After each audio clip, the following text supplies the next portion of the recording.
दोस्तों, कैसे हैं आप सब। मैं प्रवीण फिर से हाजिर हूं एक और नई नवेली कहानी के साथ। उम्मीद करता हूं कहानी आपको बहुत पसंद आएगी। तो देर किस बात की, चलिए शुरू करते हैं। शैतान के 3 सोने के बाल। बहुत पुराने समय की बात है। एक बहुत गरीब औरत ने एक सुंदर बेटे को जन्म दिया। उस बच्चे के हाथ पर नीले रंग का एक बड़ा सा दाग था, जो पंडितों के अनुसार उसे भाग्यवान बना रहा था। उसके जन्म के साथ ही उस गांव के ज्ञानी ध्यानी पंडित ने भविष्यवाणी की कि यह बच्चा 14 साल की उम्र में एक राजकुमारी से विवाह करेगा और खुद राज करेगा। एक दिन ऐसा हुआ कि एक राजा शिकार खेलते हुए रास्ता भूलकर उसी गांव में आया जहां उस बालक का जन्म हुआ था। गांव वालों ने उस राजा को पहचाना नहीं, क्योंकि उन लोगों ने कभी उसे देखा ही नहीं था। गांव के एक बूढ़े ने बातों बातों में राजा को बताया कि कुछ दिनों पहले उनके गांव में एक ऐसा बच्चा पैदा हुआ है जो 14 साल की अवस्था में इस राज्य के राजा की लड़की से विवाह करेगा। राजा को यह बात सुनकर बहुत गुस्सा आया, क्योंकि कुछ दिन पहले उसके घर में एक बेटी का जन्म हुआ था। राजा वैसे भी बहुत ही घमंडी और कठोर हृदय का व्यक्ति था। राजा ने सोचा कि क्यों ना मैं उस गरीब औरत को कुछ धन देकर इसका बच्चा इससे ले लूं और इसका काम तमाम कर दूं, तो न ही यह भाग्यवान बच्चा रहेगा और न ही मेरी राजकुमारी से विवाह कर पाएगा। वह गांव के उस बूढ़े से बोला, बाबा, तुम मुझे उस औरत के पास ले चलो। वह उस बच्चे को ठीक ढंग से नहीं पाल पाएगी। मैं उस बच्चे को अच्छे ढंग से पालकर बड़ा करूंगा। बूढ़ा उस राजा को उस भाग्यवान बच्चे की मां के पास ले गया। राजा ने उससे अपना बच्चा देने की विनती की और बोला, तुम बहुत गरीब हो, इस बच्चे को कैसे पाल सकोगी? ये बच्चा मुझे दे दो, मैं इसे बहुत अच्छी तरह पालूंगा। वह गरीब औरत उसे अपना बच्चा देने से इनकार करती रही। तब राजा ने उसे बहुत सा धन दिया और बोला, इस धन से तुम अपना पेट पालना, और जब यह तुम्हारा भाग्यवान बेटा बड़ा हो जाएगा तो खुद ही तुम्हारे पास आ जाएगा। गरीब मां ने सोचा, क्योंकि यह बहुत ही भाग्यशाली बच्चा है, इसीलिए यह अमीर आदमी इसे लेने मेरे घर आ पहुंचा है। शायद यही ईश्वर की इच्छा है। बहुत सोच विचार के बाद उस गरीब औरत ने अपना बच्चा राजा को दे दिया। राजा ने उस बच्चे के लिए एक लकड़ी का संदूक खरीदा और उस संदूक में डालकर बहते हुए पानी में छोड़ दिया। उसने सोचा कि दम घुटने से बच्चा इस संदूक के अंदर ही मर जाएगा। वह यह सोचकर मन ही मन बहुत खुश हो रहा था कि उसने अपनी प्यारी सी बेटी को उस अनचाहे पति से बचा लिया। मारने वाले से बचाने वाला बड़ा होता है। यही उस बच्चे के साथ भी हुआ। वह लकड़ी का संदूक बहते बहते एक पंचक्की में जाकर अटक गया।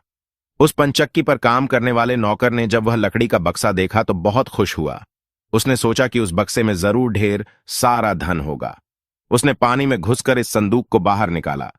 जब उसने संदूक को खोला तो देखा कि गंदे से कपड़े पहने एक बच्चा उसमें सो रहा था। नौकर ने सोचा कि यह बच्चा मेरे किस काम का, क्यों ना मैं इस बच्चे को पंचक्की के मालिक के पास ले जाऊं।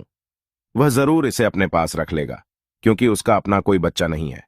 ऐसा सोचकर वह नौकर उस बच्चे को अपने मालिक के पास ले गया। पंचक्की का मालिक उस बच्चे को देखकर बहुत खुश हुआ। उसने सोचा कि शायद ईश्वर ने उसकी पत्नी की प्रार्थना सुन ली और इस बच्चे को उसके पास भेज दिया। उन दोनों पति पत्नी ने बड़े प्यार और लगन से उस बच्चे को पालना शुरू किया। जैसे जैसे कह बच्चा बड़ा होता गया, उसके चेहरे पर तेज आता गया। उसे कोई भी देखता तो देखता ही रह जाता। एक दिन एक घटना ऐसी घटी जिसने उस बच्चे के जन्म के समय की भविष्यवाणी को सच्चा सिद्ध कर दिया। राजा किसी काम से उसी रास्ते से बाहर जा रहा था जिस रास्ते पर वह पंचक्की थी। रास्ते में अचानक बहुत बड़ा तूफान आ गया तो राजा को उसी पंचक्की के पास रुकना पड़ा। राजा ने उस सुंदर से युवक को दुकान पर बैठे देखा तो उस पंचक्की के मालिक से पूछा, क्या यह तुम्हारा बेटा है? यह तो बहुत ही सुंदर है। चक्की का मालिक बोला, यह मेरा बेटा ही है, क्योंकि हमने ही इसे पाल पोस कर बड़ा किया है। आज से करीब 14 साल पहले यह बच्चा हमें एक लकड़ी के संदूक में मिला था। राजा को पुरानी बातें एकदम ताजा हो गईं। उसे चक्की के मालिक की बात सुनकर बहुत आश्चर्य हुआ कि वह बच्चा, जिसे वह अब तक मरा हुआ समझ रहा था, अभी तक जिंदा है। उसने उस लड़के को खत्म करने की तरकीब फिर सोची। वह पंचक्की के मालिक से बोला, क्या आप इस लड़के को मेरा एक काम करने की आज्ञा दे सकते हैं? मैं रानी के पास एक पत्र भिजवाना चाहता हूं। यह पत्र बहुत ही जरूरी है। मैं इस काम के लिए इसे सोने के 2 सिक्के दूंगा। लड़के ने फौरन हां कर दी और चक्की का मालिक भी उसे भेजने के लिए तैयार हो गया। राजा ने झट से अपनी रानी को एक पत्र लिखा। उसने लिखा, जैसे ही यह लड़का तुम्हारे पास मेरा यह पत्र लेकर पहुंचे, तुम इसे मरवा देना और महल से दूर दफना भी देना। यह सब कुछ मेरे वापस आने से पहले हो जाना चाहिए। इतना लिखने के बाद उसने मुहरबंद वह पत्र उस लड़के को दे दिया। लड़का उस पत्र को लेकर राजमहल की ओर चल दिया। वह आज तक अपने घर से कहीं बहुत दूर नहीं गया था, इसलिए राजमहल का रास्ता नहीं ढूंढ सका और जंगल में ही भटकने लगा। शाम ढल चुकी थी, तभी अंधेरे में उसे दूर से रोशनी आती दिखाई दी। वह दौड़कर उस रोशनी की तरफ गया तो देखा कि वहां पर एक छोटा सा कच्चा घर था। उस घर में कोई दरवाजा नहीं था। जब वह उस घर में घुसा तो उसने देखा कि एक बूढ़ी औरत आग जलाए बिल्कुल अकेली बैठी है। वह औरत उस लड़के को अपने सामने देखकर डर गई। उसने लड़के से पूछा, बेटा, तू कहां से आ रहा है और तुझे कहां जाना है? लड़के ने जवाब दिया, मैं पास के गांव की पंचक्की से आ रहा हूं और रानी मां को यह खत देने जा रहा हूं, पर मैं इस जंगल में अपना रास्ता भूल गया हूं। रास्ता ढूंढते ढूंढते शाम हो गई। अंधेरे में मुझे यही घर दिखाई दिया, इसलिए मैं रात गुजारने के लिए यहां आ गया। उस बूढ़ी औरत को उस लड़के पर बहुत दया आई, क्योंकि वह डाकुओं के ठहरने की जगह थी और वह बूढ़ी औरत उन डाकुओं की नौकरानी थी। उसे डर था कि अगर डाकुओं ने उसे देख लिया तो उसे मार डालेंगे। लड़के को यह जानकर पहले तो कुछ डर लगा कि वह डाकुओं के घर में घुस गया है, पर अंधेरे में कहीं और जाना भी आसान काम नहीं था और दिन भर चलते रहने के कारण वह बहुत थक चुका था, सो उसे बहुत जोरों की नींद आ रही थी। वह उस बुढ़िया के कहने पर घर के एक कोने में चुपचाप जमीन पर सो गया। आधी रात के बाद जब डाकू उस घर में आए तो किसी और को अपने घर में सोता देखकर अपनी नौकरानी पर बहुत गुस्सा करने लगे। बूढ़ी नौकरानी ने उन्हें सारी बात बता दी और वह चिट्ठी भी डाकुओं के सरदार के हाथ पर रख दी जो उस लड़के ने उसे दिखाई थी। राजा की मोहर देखकर उन डाकुओं को उस चिट्ठी पर कुछ शक हुआ। सरदार ने बड़ी सावधानी से उस चिट्ठी को खोलकर पढ़ा तो सोते हुए उस लड़के पर उसे बहुत तरस आया। उसने उस चिट्ठी को फाड़ दिया और एक दूसरी चिट्ठी उसमें रख दी। उस चिट्ठी में लिखा था, जैसे ही यह लड़का राजमहल में पहुंचे तुम इस लड़के से अपनी राजकुमारी का विवाह कर देना।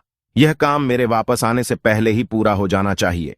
यह खत उन्होंने उस लड़के के सामने रख दिया और सुबह होने से पहले ही डाकू वहां से चले गए। सुबह जब वह लड़का सोकर उठा तो उस बूढ़ी ने उसे कुछ जलपान कराया। फिर वह लड़का राजमहल की ओर चल पड़ा। राजमहल पहुंचकर उसने वह खत रानी मां तक पहुंचा दिया। रानी ने जब खत पढ़ा तो उसे बड़ा आश्चर्य हुआ कि राजा ने यह कैसी आज्ञा दी है। एक अनजान लड़के से वह अपनी राजकुमारी का विवाह कर दे। खत पर राजा की मोहर लगी हुई थी, इसलिए यह कोई धोखा भी नहीं हो सकता। राजा के वापस आने से पहले ही उसे अपनी बेटी का विवाह इस लड़के से करना था। रानी ने लड़के को अपने पास बुलवाया। उसका भोला भाला और सुंदर चेहरा उसे बहुत पसंद आया और उसने अगले ही दिन उससे अपनी बेटी का विवाह कर दिया। लड़का राजकुमारी के साथ सुख से उस महल में ही रहने लगा। कुछ महीनों बाद राजा वापस अपने राजमहल में आया तो उस लड़के के बारे में जानने के लिए बहुत उत्सुक था, पर उसे जब यह पता लगा कि रानी ने राजकुमारी का विवाह उसी लड़के से करवा दिया है तो उसे बहुत गुस्सा आया। जिस बात को वह नहीं होने देना चाहता था उसकी पत्नी ने वैसा ही कर दिया।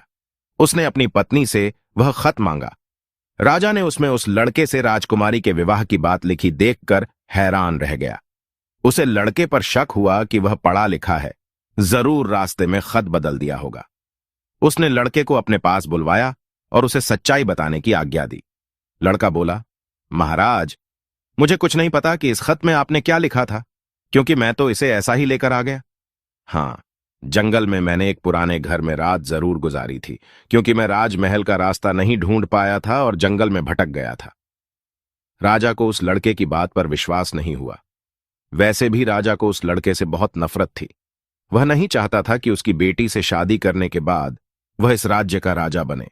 वह लड़के से बोला, मेरी गैर हाजिरी में रानी ने मेरी बेटी की शादी तुझ कंगाल से कर दी है, पर मैं इस शादी को तब तक अपनी सहमति नहीं दूंगा जब तक तू मुझे शैतान के 3 सोने के बाल नहीं लाकर देगा। जब तू ये 3 सोने के बाल मुझे देगा तभी सही मायने में उसका पति बन पाएगा। राजा ने ऐसी असंभव शर्त इसलिए रखी थी कि 3 सोने के बाल ढूंढते ढूंढते ही यह लड़का कहीं मर खप जाएगा। इस प्रकार उसे इस लड़के से अपने आप छुटकारा मिल जाएगा। अब लड़के के आगे राजा की आज्ञा का पालन करने के अलावा कोई और रास्ता नहीं था, क्योंकि अगर वह राजा की आज्ञा का उल्लंघन करेगा तो भी राजा उसे मरवा देगा। इससे अच्छा है कि बाहर जाकर ढूंढने पर शायद वह 3 सोने के बाल लाने में सफल हो जाए। वह अगले दिन मुंह धेरे ही शैतान के सोने के बाल ढूंढने निकल पड़ा।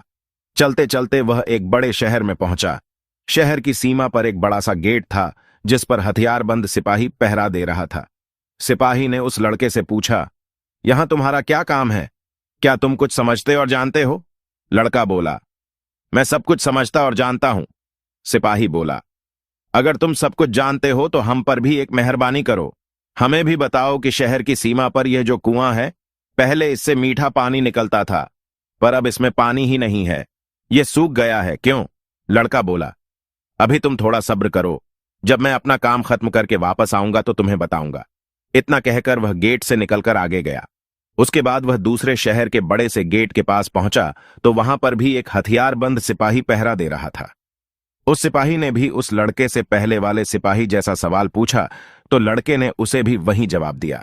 सिपाही बोला, अगर तुम सब कुछ समझते और जानते हो तो कृपा करके मुझे इतना बताओ कि इस शहर की सीमा पर जो सेब का पेड़ लगा है, उसमें पहले सोने के सेब लगते थे, पर अब यह पूरी तरह सूख गया है। अब इसमें पत्तियां भी नहीं लगती। ऐसा क्यों? लड़का बोला, थोड़ा इंतजार करो।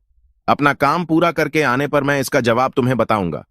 इतना कहकर वह आगे चल दिया और चलते चलते तीसरे शहर की सीमा पर पहुंचा तो वहां पर एक बड़ी सी नदी थी जिसमें एक छोटी सी नाव थी और एक नाविक उस पर बैठा था। नाविक ने उससे पूछा, तुम यहां क्यों आए हो और यहां के बारे में क्या समझते जानते हो? लड़का बोला, मैं सब कुछ जानता हूं।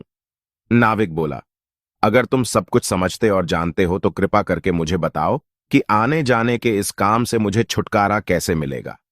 लड़का बोला, इस सवाल का जवाब मेरे वापस आने पर तुम्हें जरूर मिलेगा, पर पहले तुम मुझे नदी पार करवाओ। नाविक ने उसे अपनी नाव पर बैठाकर दूसरे किनारे पर छोड़ दिया। जैसे ही वह नदी के दूसरे किनारे पर गया, उसे वहां नीचे की ओर जाने वाला कच्चा और अंधेरा सा रास्ता दिखाई दिया। वह उसी रास्ते पर चल पड़ा। काफी नीचे पहुंचने पर उसे एक बूढ़ी औरत आंगन में बैठी हुई दिखाई पड़ी। जैसे ही उसने उस घर में प्रवेश किया तो उस बूढ़ी औरत ने उससे पूछा, अरे बच्चे, तू कौन है और यहां पर क्यों आया है? तुझे पता नहीं कि यहां पर शैतान रहता है? लड़का बोला, मैं ठीक जगह पर आ गया हूं। अब तुम मेरी सहायता करो। मुझे शैतान के सिर के 3 सोने के बाल चाहिए, नहीं तो मुझे मेरी पत्नी वापस नहीं मिलेगी। बूढ़ी औरत बोली, बेटा, यह तो तेरी बहुत बड़ी मांग है। इसे पूरा करना इतना आसान नहीं है। जब राक्षस घर वापस आकर तुझे यहां देखेगा तो कच्चा ही चबा जाएगा, इसलिए मुझे ही तेरी रक्षा करनी पड़ेगी। उस बूढ़ी औरत को लड़के पर तरस आ गया। उसने चींटा बनाकर उसे अपने लहंगे की चुन्नटों में छुपा लिया। लड़का बोला, बूढ़ी मां, मुझे आपसे 3 सवालों के जवाब भी पूछने हैं। पहला सवाल है, एक कुआं जिसमें से पहले शरबत की तरह मीठा पानी निकलता था, आजकल क्यों सूख गया है? दूसरा सवाल है कि एक सेब का पेड़ जिस पर पहले सोने के सेब लगते थे, अब उस पर पत्ते भी नहीं लगते, वह पेड़ क्यों सूख गया है? तीसरा सवाल है कि एक नाविक को क्यों हमेशा इधर से उधर जाना पड़ता है, उसे इससे छुटकारा क्यों नहीं मिलता? बूढ़ी धाय मां बोली, ये तीनों बड़े कठिन सवाल हैं। इन सवालों के जवाब भी हमें राक्षस से ही मिल सकते हैं। मैं तेरे लिए यह कोशिश भी जरूर करूंगी, पर अब तू चुपचाप छुप जा, नहीं तो जिंदा नहीं बच सकता। शाम को राक्षस घर पहुंचा। अंदर घुसते ही उसने शोर मचाना शुरू कर दिया। मुझे अपने घर में किसी इंसान की गंध आ रही है। आज जरूर कुछ गड़बड़ है। यहां कौन आदमी आया था? इतना कहकर उसने पूरे घर में झांक कर देखा, पर उसे कोई भी इंसान नहीं मिला। उसकी धाय मां उस पर गुस्सा करने लगी और बोली, अभी कुछ देर पहले ही तो मैंने पूरा घर साफ किया है, मुझे तो यहां कोई इंसान नहीं दिखाई दिया। लगता है तेरी नाक में ही मानस गंध घुस गई है। चुपचाप आराम से बैठ और भोजन कर। राक्षस को जब कोई इंसान नहीं मिला तो उसे अपनी धाय मां की बात पर विश्वास करना पड़ा। वह चुपचाप खाना खाकर वहीं जमीन पर बिछी हुई बड़ी सी चटाई पर लेट गया। लेटते ही उसे नींद आ गई। उसकी धाय मां भी आज उसके पास बिछी दूसरी चटाई पर लेट गई, क्योंकि आज उसे उस राक्षस के बालों से उसके सोने के 3 बाल तोड़ने थे। जब राक्षस नींद में जोर जोर से खरटी लेने लगा तो धाय मां ने उसके सिर से सोने का एक बाल उखाड़ लिया। राक्षस दर्द से कराह उठा, ओ मां, तू यह क्या कर रही है? मेरे बाल क्यों खींच रही है? धाय मां बोली, बेटा, मैंने अभी भयंकर सपना देखा तो डर के मारे तेरे बाल पकड़ लिए। राक्षस बोला, ऐसा कौन सा सपना था जिससे तू इतना डर गई? बूढ़ी धाय मां बोली, मैंने सपने में देखा कि बाजार वाला कुआं जिससे शरबत निकलता था अब सूखा पड़ा है। इसमें किसका कसूर है? राक्षस बोला, इसे सिवाय मेरे कोई नहीं जानता। उस कुएं के नीचे एक बड़ा सा पत्थर है और उसी पत्थर के नीचे एक बड़ा सा मेढक रहता है। अगर उस बड़े से मेढक को मार दिया जाए तो उस कुएं से फिर से शरबत निकलना शुरू हो जाएगा। इतना कहकर राक्षस फिर जोर जोर से खर्टी भरने लगा। धाय मां को जब विश्वास हो गया कि राक्षस पूरी तरह से सो गया है तो उसने उसके सिर से सोने का दूसरा बाल उखाड़ लिया। राक्षस फिर जोर से चीखा, ओ मां, यह तू क्या कर रही है? धाय मां बोली, बेटा बुरा मत मान, मैंने फिर से एक अजीब सा सपना देखा था, तभी डर के मारे तेरे बाल मेरे हाथ में आ गए। राक्षस ने पूछा, ऐसा कैसा सपना था जिससे तू इतना डर गई थी? बूढ़ी मां बोली, मैंने सपने में देखा कि उस राज की सीमा पर जो सेब का एक पेड़ है, जिस पर पहले सोने के सेब लगते थे, अब सूख गया है। इसके सूखने का क्या कारण है? राक्षस बोला, इस पेड़ की जड़ में एक चूहा रहता है जो इसकी जड़ों को काटता रहता है। अगर उस चूहे को मार दिया जाए तो वह पेड़ फिर से सोने के सेब देने लगेगा। पर अब तू मुझे अपने सपनों से परेशान मत कर, मुझे चैन से सोने दे। इतना कहकर थोड़ी देर बाद वह राक्षस फिर जोर जोर से खर्राटे लेने लगा। जैसे ही बूढ़ी मां को लगा कि राक्षस सचमुच सो गया है तो उसने तीसरी बार सोने का बाल उखाड़ लिया। अब तो राक्षस गुस्से से आगबबूला हो गया और धाय मां को खरी खोटी सुनाने लगा। धाय मां उसे शांत करने की कोशिश करने लगी, फिर बड़े प्यार से बोली, बेटा मैं इन अजीब अजीब सपनों का क्या करूं? अभी अभी मैंने फिर से एक अजीब सपना देखा। राक्षस बोला, ऐसा कौन सा सपना देखा? जल्दी कह, मुझे जोर से नींद आ रही है। बूढ़ी मां बोली, मैंने सपने में देखा कि मुझसे एक नाविक शिकायत कर रहा था कि उसे हर समय इधर से उधर जाना पड़ता है। उसे इससे छुटकारा क्यों नहीं मिलता? इसमें उसका क्या कसूर है? राक्षस बोला, वह नाविक मूर्ख है। जिस दिन वह किसी और आदमी के हाथ में अपना चप्पू दे देगा, उसे हर रोज के आने जाने से छुटकारा मिल जाएगा। इतना कहकर राक्षस फिर से अपनी चटाई पर लेट गया और खर्राटे लेने लगा। अब धाय मां ने उस लड़के को अपने लहंगे से निकाला और उसे 3 सोने के बाल देकर बोली, अपने तीनों सवालों के जवाब तो तू सुन ही चुका है, अब ये ले 3 बाल और तुरंत यहां से भाग जा। लड़के को असली रूप में करने के बाद धाय मां ने झटपट उसे घर से बाहर निकाल दिया। लड़के ने दिल से उसको धन्यवाद दिया और अपने ससुर के राज्य की ओर चल पड़ा। रास्ते में उसे फिर वही नाविक और पहरा देते हुए दोनों सिपाही मिले। नाविक ने जब उसे दूसरी ओर उतारा तो वह लड़का बोला, तुम अपना यह चप्पू किसी और के हाथ में दे देना, तभी तुम्हें इस रोज रोज के आने जाने से छुटकारा मिल जाएगा। जब सिपाही को उसने उसके प्रश्न का उत्तर बताया तो उसने बहुत सा धन एक गड्ढे पर लाद कर उस लड़के को इनाम के रूप में दिया। वह उस धन से लदे हुए गड्ढे को लेकर जब पहले सिपाही के पास पहुंचा तो उसे भी उसके प्रश्न का उत्तर बताया। उस सिपाही ने भी बहुत सा धन एक गड्ढे पर लाद कर उसको इनाम दिया। अब वह सोने के 3 बाल और 2 गड्ढों पर ढेर सारा धन लेकर अपने ससुर के पास पहुंचा तो उसे देखकर राजा हैरान रह गया। तीनों बाल और धन से भरे हुए 2 गधों को देखकर राजा ने उससे पूछा, तुम्हें यह इतना ढेर सारा धन कहां से मिला? लड़का बोला, मैं नदी के उस पार गया था, वहां मुझे बहुत सारा धन मिला, उसमें से कुछ धन मैं अपने साथ ले आया। राजा को लालच आ गया।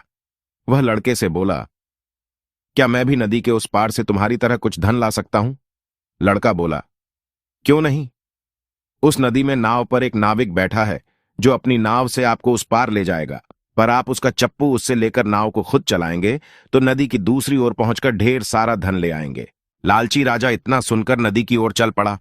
वहां सचमुच ही एक छोटी सी नाव पर एक नाविक बैठा था। राजा उस नाविक के पास गया और उसके हाथ से उसका चप्पू लेकर खुद नाव चलाने लगा। अब उस नाविक को रोज के आने जाने से छुटकारा मिल गया और राजा को उस नाविक की जगह हर समय नाव पर इधर से उधर जाने की सजा मिली। कहानी पसंद आई हो तो दिल खोल के लाइक शेयर कर दो और सब्सक्राइब करके सपोर्ट करो। मिलते हैं अगली वीडियो में, तब तक के लिए हंसते रहिए, मुस्कुराते रहिए।